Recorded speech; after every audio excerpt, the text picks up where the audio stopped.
Hello friends, स्वागत आपका फिर से हमारे चैनल ब्रिलियंस 53 में।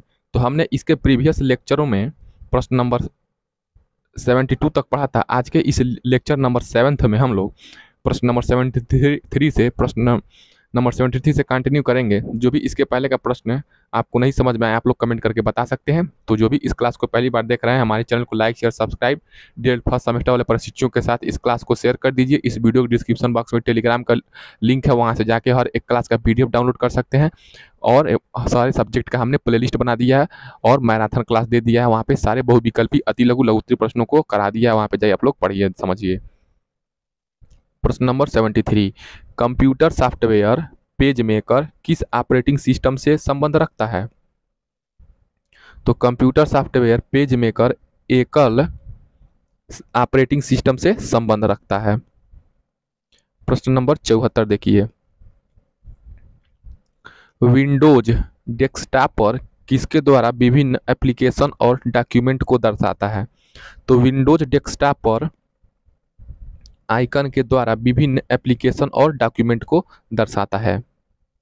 प्रश्न नंबर 75 देखिए, एनिमेशन क्या है? एनिमेशन हरकत या भ्रम उत्पन्न करने के लिए 2D या 3D कलाकृति या मॉडल छवियों का तेजी से प्रदर्शित होने वाला एक अनुक्रम है। ठीक है, यानी कि सीरीज है। तो एनिमेशन, बच्चे एनिमेशन देखते हैं और एनिमेशन के थ्रू किसी भी सब्जेक्ट को पढ़ाना क्या होता है, रुचिकर होता है। एनिमेशन के माध्यम से किसी कॉन्सेप्ट को समझाने में आसानी भी होती है। नेक्स्ट प्रश्न, प्रश्न नंबर 76 देखिए, कंप्यूटर को इंटरनेट से जोड़ने के लिए किसकी सहायता लेते हैं? तो कंप्यूटर को इंटरनेट से जोड़ने के लिए हम क्या करते हैं, मॉडेम का प्रयोग करते हैं। तो कंप्यूटर को हम लोग इंटरनेट से जुड़ने के लिए मॉडेम का, जिस प्रकार हम लोग अपने मोबाइल में कंप्यूटर को जोड़ने के लिए क्या करते हैं, रिचार्ज करवाते हैं। ठीक है, और हम जिस भी कंपनी का, मान लीजिए वोडाफोन चाहे एयरटेल चाहे जियो, तो वो कंपनी क्या बनाई है, टावर बनाई है हर अपने अपने क्षेत्र में। तो क्या है, उसी प्रकार हम लोग इंटरनेट से जुड़ने के लिए मॉडेम का प्रयोग कर रहे हैं। नेक्स्ट प्रश्न 77 देखिए, नए सॉफ्टवेयर को इंस्टॉल करने के कितने तरीके हैं? 2022 में पूछा है। तो किसी नए सॉफ्टवेयर को दो तरीकों से इंस्टॉल किया जा सकता है। पहला, सीडी अथवा डीवीडी से। ठीक है, इंटरनेट के माध्यम से। नेक्स्ट प्रश्न देखिए, प्रश्न नंबर 78 देखिए, मेमोरी क्षमता नापने की इकाई क्या है? देखिए, ये जो मैं सीरीज लाया हूँ कंप्यूटर, सबसे लास्ट प्रश्न पत्र है आपका फर्स्ट सेमेस्टर में, जो 8वां प्रश्न पत्र है, उसमें आपको 25 में से 25 नंबर मिल जाएगा अगर आप ये हमारा सीरीज देखते हैं तो। ठीक है, मैं यहाँ पे सारे चीज़ों को कवर करने वाला हूँ। मैराथन क्लास में मैं आपको सारे बहुविकल्पी पूरे चैप्टर से, कंप्यूटर में जितने भी चैप्टर हैं, चैप्टर वाइज मैं क्या लाने वाला हूँ, बहुविकल्पी प्रश्न लाने वाला हूँ। उससे बाहर प्रश्न नहीं आएंगे। प्रश्न नंबर 78, मेमोरी क्षमता नापने की इकाई क्या है? तो मेमोरी क्षमता मापने की इकाई क्या है, किलो बाइट होती है। तो मेमोरी की क्षमता किस में हम मापते हैं, केबी में। केबी क्या है, सबसे छोटा इकाई है, सबसे स्मॉलेस्ट यूनिट है।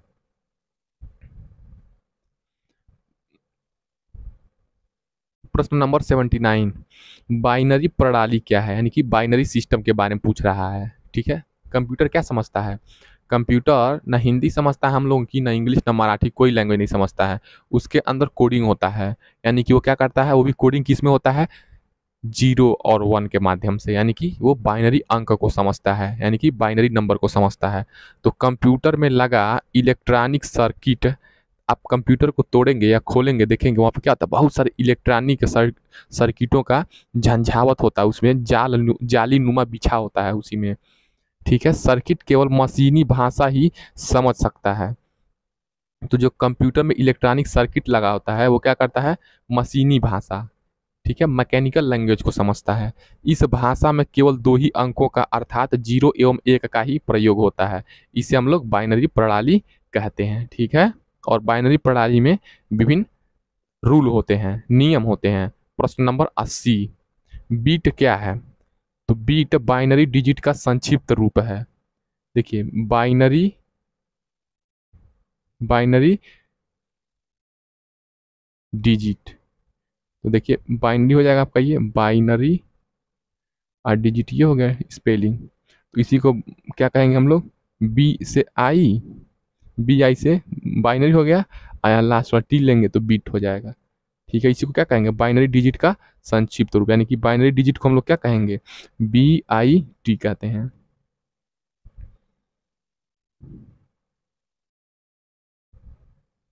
प्रश्न नंबर 81 देखिए, बाइट क्या है। तो आपका बीट बराबर क्या हो गया, बाइनरी डिजिट डिजिट हो गया। ठीक है, तो अब बीट हो गया। अब बाइट क्या होता है, तो बाइट क्या होता है, यहाँ पे 8 बीट को, 8 बीट को हम लोग क्या कहेंगे, यानी कि 8 बाइनरी सिस्टम को, सॉरी 8 बाइनरी डिजिट को। ठीक है, 8 बाइनरी डिजिट, तो कोई भी 8 बाइनरी डिजिट मान लीजिए 0 1 0 0 1, सॉरी 1 0, तो 1 2 3 4 5 6, फिर 7 1 8। तो ये जो 8 बाइनरी डिजिट है, ये जो मैं यहाँ पे लिखा हूँ, इसी 8 बाइनरी डिजिट को हम लोग कहते हैं बाइट। स्पेलिंग देखिएगा, BYTE, इसको क्या पढ़ेंगे, बाइट पढ़ेंगे, और BIT को हम लोग क्या पढ़ेंगे, बिट कहेंगे। ठीक है, तो 8 बिट बराबर 1 बाइट हो जाएगा। 8 बिट बराबर क्या हो जाएगा, 1 बाइट हो जाएगा। और बाइट मतलब क्या होता है, बाइनरी डिजिट होता है। कन्फ्यूजन नहीं रखना है, 2022 में पूछा ये प्रश्न फिर से पूछेगा। प्रश्न नंबर 82, ALU क्या है, कंप्यूटर द्वारा तार्किक एवं अंकीय गणना करना। देखिए ALU जो होता है, आपने पढ़ा होगा मैथ में, अलजेब्रा, जियोमेट्री, अर्थमेटिक। ठीक है, उसी प्रकार आप में इसमें देखिए क्या हो जाएगा, ए से अर्थमेटिक यानी कि अंक गणित। अर्थमेटिक मतलब क्या होता है, अंक गणित। तो ए मतलब क्या हो जाएगा, अर्थमेटिक, एल मतलब लॉजिक यूनिट। देखिए अर्थमेटिक भी आ गया, लॉजिक भी आ गया, यूनिट भी आ गया। तो इसी से इसका हम लोग अर्थ निकाल लेते हैं, नाम में ही काम छुपा है। तो ALU अर्थमेटिक से क्या होगा, अंकीय गणना हो जाएगा, और लॉजिक से क्या हो जाएगा, तार्किक गणना हो जाएगा, और यूनिट है ये तो पता ही है। तो ALU का कार्य क्या है, कंप्यूटर द्वारा तार्किक एवं अंकीय गणना करना ALU का मुख्य कार्य है। प्रश्न नंबर 83, मोडेम क्या है। तो मोडेम कंप्यूटर में प्रयोग होने वाला एक ऐसा यंत्र है जिसके माध्यम से कंप्यूटर पर टेलीफोन की लाइन द्वारा एक दूर स्थित कंप्यूटर के आंकड़ों का आदान प्रदान किया जा सकता है। यानी कि मोडेम के माध्यम से हम लोग क्या कर सकते हैं, कंप्यूटर पर टेलीफोन की लाइन द्वारा, ठीक है, स्थित दूर स्थित कंप्यूटर के आंकड़ों का आदान प्रदान करते हैं। यानी कि एक कंप्यूटर को दूसरे कंप्यूटर से हम लोग मोडेम के माध्यम से जोड़ते हैं, कनेक्ट करते हैं। प्रश्न नंबर 84, CPU। CPU को क्या कहते हैं, सेंट्रल प्रोसेसिंग यूनिट। यानी कि सेंट्रल है ये, और प्रोसेसिंग और यूनिट यानी कि प्रोसेसिंग करने वाला यूनिट है ये। तो CPU कंप्यूटर का प्रमुख भाग होता है, इसे कंप्यूटर का मस्तिष्क भी कहा जाता है। यानी कि बिना CPU के कंप्यूटर की गणना आप लोग मत करिए, सेंट्रल प्रोसेसिंग यूनिट के बिना। ये इसको कंप्यूटर का मस्तिष्क कहते हैं CPU को। प्रश्न नंबर 85, कंट्रोल यूनिट का क्या अर्थ है। देखिए वो था सेंट्रल प्रोसेसिंग यूनिट, वो कंप्यूटर का मस्तिष्क कहते हैं, लेकिन यहाँ पे कंट्रोल यूनिट की बात हो रहा है। तो कंट्रोल यूनिट वह माध्यम है जिसके द्वारा किसी भी कार्य को नियंत्रित किया जाता है, जैसे इनपुट किए हुए डेटा की प्रोसेसिंग होने पर उनका नियंत्रण करना। मान लीजिए आप कंप्यूटर को कोई इनपुट देते हैं, मान लीजिए मैं यहाँ पे मान लीजिए मैं एप्पल बनाता हूँ, ठीक है, ये एप्पल है, इस एप्पल को हम लोग क्या करेंगे, कंट्रोल यूनिट में भेजेंगे। कंट्रोल यूनिट में, सॉरी पहले क्या होगा, ये प्रोसेसिंग होगा। तो प्रोसेसिंग आपका CPU के माध्यम से प्रोसेसिंग होगा, और जब ये प्रोसेसिंग हो जाएगा तो कंट्रोल यूनिट के पास जाएगा, तो उसके बाद ये क्या होता है, आउटपुट मिलता है। प्रश्न नंबर 86, 1 गीगाबाइट किसके बराबर होता है। यानी कि 1 GB, देखिए हिंदी में याद करेंगे तो कंफ्यूजन होगा। तो गीगाबाइट का संक्षिप्त रूप क्या हो जाएगा, GB। आपको पता है, रिचार्ज करवाते ही हैं। तो 1 GB बराबर क्या हो जाएगा, 1024 MB हो जाएगा। तो 1 GB बराबर क्या होता है, 1024 MB होता है। प्रश्न नंबर 87, मल्टीमीडिया क्या है। 2018 और 2022 में पूछा है। देखिए तो मल्टीमीडिया किसी बात अथवा सूचना को शब्द, ध्वनि, ग्राफिक्स तथा एनिमेशन के माध्यम से एक साथ संपादित करना मल्टीमीडिया कहलाता है। यानी कि कोई भी सूचना हो गया, कोई भी इंफॉर्मेशन हो गया, चाहे गाना हो गया, चाहे ध्वनि हो गया, चाहे कोई भी ग्राफिक्स हो गया या एनिमेशन हो गया, उसके माध्यम से हम लोग क्या करते हैं, मल्टीमीडिया के माध्यम से हम लोग पब्लिश्ड करते हैं, प्रकाशित करते हैं। मल्टीमीडिया के तत्व यानी कि कंपोनेंट ऑफ मल्टीमीडिया। तो पहला क्या जाएगा, शब्द होना चाहिए, शब्द रहेगा तभी ना आप कुछ बना पाएंगे, या तो आपके पास चित्र होना चाहिए, चित्र बनाइए, या चलचित्र यानी कि वीडियो, चलचित्र को क्या कहेंगे, वीडियो कहेंगे। ठीक है, यानी कि आपका क्या हो गया, शब्द हो गया, फिर चित्र हो गया यानी कि इमेज हो गया, चित्र का क्या हो जाएगा, इमेज हो जाएगा, वीडियो हो गया, और एनिमेशन हो गया। ठीक है, ये सब आपका एनिमेशन हो गया।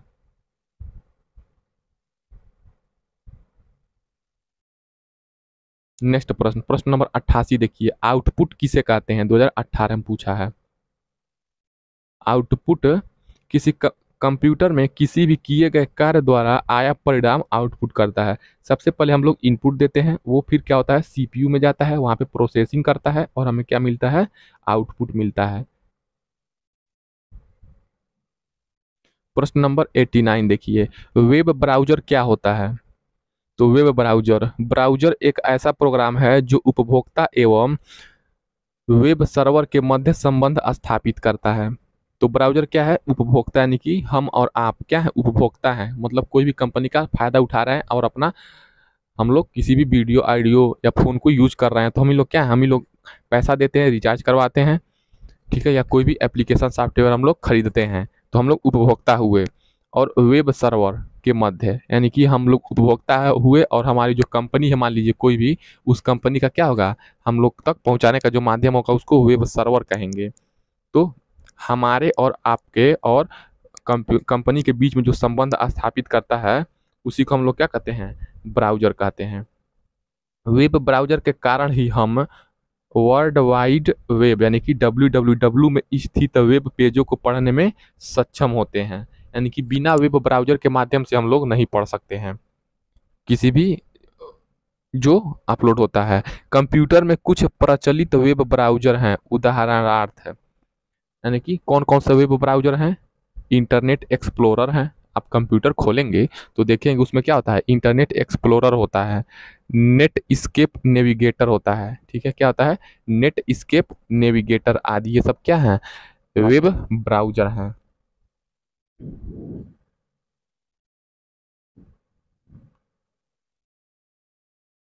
नेक्स्ट प्रश्न देखिए,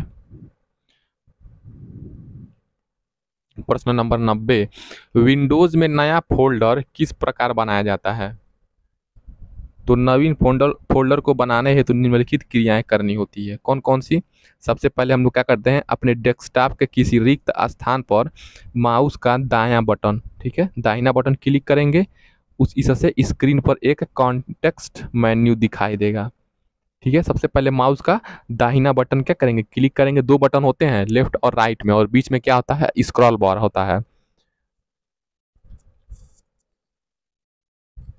तो दाहिना बटन क्लिक करेंगे तो आपको एक कॉन्टेक्स्ट मेन्यू दिखाई देगा। दूसरी स्टेप में क्या करेंगे, इस मेन्यू में न्यू को क्लिक कीजिए। देखिए, आप जब तक कंप्यूटर पर एक्सपेरिमेंट नहीं करेंगे, बैठ के उसको चलाएंगे नहीं, तब तक यहाँ पे आपको समझ नहीं आएगा। तो एक बार जरूर आप कंप्यूटर सिस्टम को चलाइए। इस मेन्यू में न्यू को क्लिक कीजिए। ऐसा करते ही न्यू विकल्प का झरना मेन्यू दिखाई पड़ने लगेगा। थर्ड में इस झरना मेन्यू फोल्डर विकल्प को क्लिक कीजिए। अब डेस्कटॉप पर न्यू फोल्डर का नाम लिखा दिखलाई देगा। आप इस नाम के स्थान पर कोई दूसरा नाम टाइप कर नया फोल्डर बना सकते हैं। ठीक है, ये आप विंडोज़ में कोई भी नया फोल्डर इसी प्रकार बनाया जाता है। थोड़ा सा प्रोसेस अलग हो सकते हैं अलग अलग कंप्यूटरों में। प्रश्न नंबर 91, प्रथम गणना करने का यंत्र कौन सा था। तो प्रथम गणना करने का यंत्र क्या था, अबेकस था। मैंने आपको बताया है अबेकस क्या था, इसी प्रकार था, आयताकार में, और इसमें विभिन्न कांच की गोलियां या मोती की गोलियां पिरोई रहती थी, ऐसे लाइन लाइन होता था, और अबेकस सेम टू सेम ऐसा ही था। ठीक है, अबेकस कैसा था, ऐसा ही था। अबेकस को दूसरा नाम क्या होता है, अबेकस को हम लोग कहते हैं सोरो सोरो सोरोबान। अबेकस का सेकंड नाम क्या होगा? जिस प्रकार आपका एक घर का नाम होता है और एक विद्यालय में नाम होता है, उसी प्रकार अबेकस इसका ऑफिशियल नाम है और सोरोबान मान लीजिए घर का नाम है, तो अबेकस को सोरोबान कहते हैं। तो इस अबेकस में क्या होती हैं? प्लास्टिक की गोली होती है, चाहे गोल मोती का गोली होता है, चाहे पक्की मिट्टी का गोली होता है। और जो ये तार होता है, ये क्या है? सब तार होते हैं, ऐसे लंबे में तार लगे रहते हैं, जो ऊर्ध्वाधर ये तार लगे रहते हैं, इसमें गोलियां पिरोई रहती हैं, तो प्लास्टिक का या तो गोल मोती का या तो पक्की मिट्टी का, ऐसे गोलियां पिरोई रहती हैं। एक सेकंड मैं यहाँ पे बना देता हूँ आपको, शायद अबेकस समझ में आ जाएगा। ये मान लीजिए अबेकस है, देखिए यहाँ पे एक लाइन होगा अबेकस में, ठीक है। और तार देखिए, तार किसका होगा? तारों का एक ढांचा होगा, यहाँ पे एक तार होगा, यहाँ पे एक तार होगा, यहाँ पे एक तार होगा, ठीक। और फिर क्या होगा? यही तार नीचे बढ़ता चला जाएगा, ठीक है। मान लीजिए 3 तार हो गया इसमें, ठीक है। मान के चलिए यहाँ पे 9 तार होता है लगभग, 2 3 4 5 6 7 8 एक 9, मान लीजिए ये 9 तार हो गए। ये सेम टू सेम अबेकस ऐसे ही है, ठीक है। और प्रत्येक में नीचे में क्या होती है? प्रत्येक तार में 5 गोलियां, 2 3 4 5, ऐसे ही 5 गोली नीचे हो गया। और ऊपर मान लीजिए 2 गोली, 7 गोली, तो प्रत्येक लाइन में 7 गोली होता है। इसको हम लोग क्या कहते हैं? एक एक गोलियां को हम लोग क्या कहते हैं? जो एक एक हम लोग अबेकस पे जो गणना करने के लिए जो इन मोतियों को हम लोग पिरोते हैं, इसको हम लोग क्या कहते हैं? और इसको ऊपर नीचे सरकाते हैं, जिसको हम लोग क्या कहते हैं? बीड्स कहते हैं। इसको हम लोग बीड्स कहते हैं। जो एक एक गोली है, इसको हम लोग क्या कहेंगे? बीड्स कहेंगे, BEEDS, याद रखेंगे अबेकस। और सर्वप्रथम अबेकस का आविष्कार कहाँ हुआ था? चाइना में हुआ था। और कब हुआ था ये भी आपको मैं बता देता हूँ। तो अबेकस का आविष्कार आपको चाइना में हुआ था 600 ईसा पूर्व में, 600 ईसा पूर्व में चाइना में हुआ था, ठीक है। इतना ही अबेकस के बारे में जानना है, इनफ है इतना, और क्या जानेंगे। प्रश्न नंबर 92, कंप्यूटर का शाब्दिक अर्थ क्या है? तो कंप्यूटर का शाब्दिक अर्थ गणना करना है। कंप्यूटर का नाम ही क्या है? संगणक। कंप्यूटर, कंप्यूटेयर, ठीक है, कंप्यूटेट यानी कि गणना करना। प्रश्न नंबर 93, पास्कलाइन का आविष्कार किसने एवं कब किया? देखिए सबसे पहले अबेकस का आविष्कार हुआ, ठीक है, 600 ईसा पूर्व में। उसके बाद आपका देखिए जॉन नेपियर का हड्डी, ठीक है। जॉन नेपियर की जो हड्डी थी वो 17वीं शताब्दी में आया, यानी कि अबेकस के बाद जॉन नेपियर की हड्डी आया। जॉन नेपियर की हड्डी के बाद क्या आया आपका? तीसरे नंबर पे आपका आता है पास्कलाइन, ठीक है।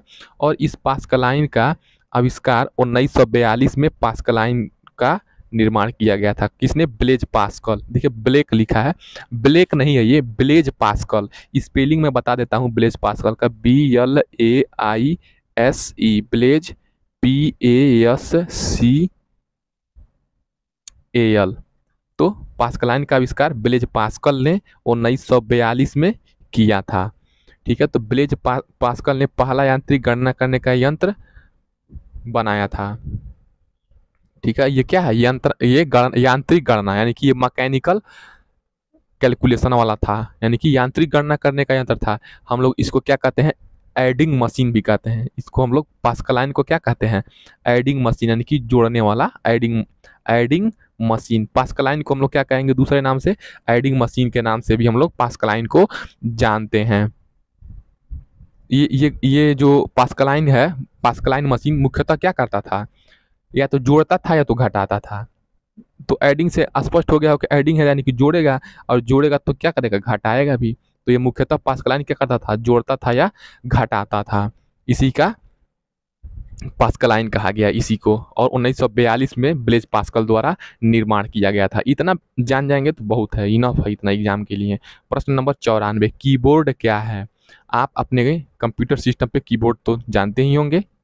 कीबोर्ड एक ऐसा यंत्र है जिसके द्वारा कंप्यूटर को आवश्यक निर्देश प्रदान किए जाते हैं। यानी कि जब आप कीबोर्ड पे क्या करते हैं? अपने व्हाट्सएप पे टाइप करते हैं तो क्या होता है? वो जो कीबोर्ड होता है वो क्या करता है? निर्देश ही तो आप देते हैं, तो वैसे वो क्या करता है? प्रोसेस करता है और आपको आउटपुट देता है, आपका मनचाहा रिजल्ट देता है। प्रश्न नंबर 95, माइक्रो कंप्यूटर किसे कहा जाता है? तो माइक्रो कंप्यूटर वे कंप्यूटर होते हैं जो आकार में छोटे होते हैं एवं गति से कार्य करते हैं। यानी कि देखिए छोटा नाम छोटा, छोटा पैक बड़ा धमाका। माइक्रो कंप्यूटर क्या है? छोटा तो है आकार में छोटे हैं एवं कम गति से कार्य करते हैं, सॉरी कम गति से कार्य करेगा ये, यानी कि छोटा पर छोटा ही धमाका है ये।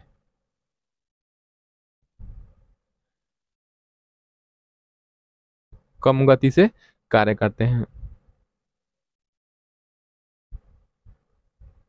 प्रश्न नंबर 96 देखिए, मिनी कंप्यूटर किसे कहा जाता है? तो मिनी कंप्यूटर माइक्रो कंप्यूटर से बड़ा होता है, ठीक है। यानी कि माइक्रो के बाद क्या आता है, माइक्रो से बड़ा आपका क्या हो जाएगा, मिनी हो जाएगा। यानी कि देखिए माइक्रो, माइक्रो से बड़ा क्या हो जाएगा, मिनी कंप्यूटर, ये इसे याद रखेंगे। देखिए ये मिनी कंप्यूटर है, ये माइक्रो कंप्यूटर है। तो मिनी कंप्यूटर बड़ा है आपके माइक्रो कंप्यूटर से, और माइक्रो कंप्यूटर की तुलना में अधिक तेजी से कार्य करता है। यानी कि जो मिनी कंप्यूटर है माइक्रो के कंपेयर में इसकी एफिशिएंसी, इसका स्पीड, सब चीज़ क्या होता है, ज़्यादा होता है। यह मध्यम आकार वाले कंप्यूटर होते हैं, यानी कि जो मिनी कंप्यूटर होता है ये क्या होता है, मीडियम साइज का होता है, ठीक है। प्रश्न नंबर 97 देखिए, कुछ प्रमुख इनपुट डिवाइस का नाम बताइए। तो प्रमुख इनपुट डिवाइस क्या है, कीबोर्ड, माउस, स्कैनर, ये सब क्या हो जाएंगे, इनपुट डिवाइस हो जाएंगे। प्रश्न नंबर 98 देखिए, आउटपुट डिवाइस किन्हें कहते हैं? तो कंप्यूटर में वे डिवाइस जिनके माध्यम से हम निर्देशों का अंतिम निष्कर्ष अथवा परिणाम प्राप्त करते हैं उसे आउटपुट डिवाइस कहते हैं। यानी कि जो सबसे लास्ट में आपको जो मनचाहा आपको परिणाम चाहिए होता है या रिजल्ट चाहिए होता है वो आउटपुट डिवाइस के माध्यम से ही आपको प्राप्त होता है। प्रश्न नंबर 99 देखिए, सबसे पहले इलेक्ट्रॉनिक कंप्यूटर का नाम बताइए। तो सबसे पहले जो इलेक्ट्रॉनिक कंप्यूटर, देखिए अभी तक जो आपका अबेकस था, अबेकस था, जॉन नेपियर की हड्डी थी, उसके बाद पास्कलाइन आया, उसके बाद आपका क्या आया, रेकनिंग मशीन आया, ठीक है। रेकनिंग मशीन के बाद आपका क्या आया, जेकार्ड लूम आया, ठीक है। जेकार्ड लूम के बाद आपका डिफरेंस इंजन आया। डिफरेंस इंजन के बाद आपका क्या हुआ, सर्वप्रथम बनने वाला इलेक्ट्रॉनिक कंप्यूटर आपका एबीसी कहा जाता है, ठीक है। उसके बाद एबीसी कहा जाता है। ये इलेक्ट्रिक से चलने वाला कंप्यूटर था। देखिए लास्ट प्रश्न 100 प्रश्न पे हम लोग यहीं पे देखते हैं, वर्ल्ड वाइड वेब की खोज किसने की थी? जो आप अपना खोलते हैं कंप्यूटर या लैपटॉप तो देखिएगा उस पर 3 गो डब्ल्यू रहता है, डॉट व्हाट्सअप डॉट कॉम, मान लीजिए हो गया, ठीक है। आप खोल रहे हैं whatsapp.com, तो यही क्या है, ये एड्रेस है, ठीक है। जैसे ये समझ जाइए आधार कार्ड है, ये www क्या है, आधार कार्ड है, समझ जाइए। तो सर्वप्रथम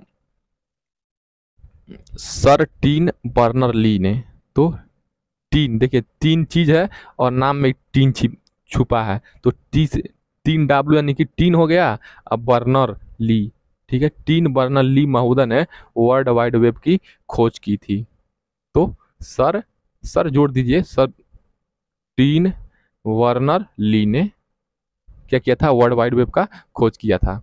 हम लोग नेक्स्ट प्रश्न जो भी है हम लोग पढ़ते हैं नेक्स्ट वीडियो से। तब तक हमारे चैनल को लाइक शेयर सब्सक्राइब, आपके लिए चैनल बहुत ही उपयोगी और लाभदायक है। सारे सब्जेक्ट को हम यहाँ पे कवर कर रहे हैं मैराथन क्लास के थ्रू, किताब के थ्रू, ठीक है। जो भी आपको chapter wise content, chapter wise बहुविकल्पी, चैप्टर वाइज आपको अति लघुत्तरी, चैप्टर वाइज लघुत्तरी, सारे प्रश्नों को हम यहाँ पे पढ़ा रहे हैं और पूरा सीरीज पढ़ा दिया है। जाइए इस वीडियो के डिस्क्रिप्शन बॉक्स में सारे सब्जेक्ट का प्लेलिस्ट का लिंक बना दिया है ताकि आपको एक लाइन से सारे सब्जेक्ट आप पढ़ सकें और कन्फ्यूजन ना रहे और पूरा सिलेबस कवर हो जाए बिना इधर उधर भटके। मिलते हैं नेक्स्ट वीडियो में। जय हिंद।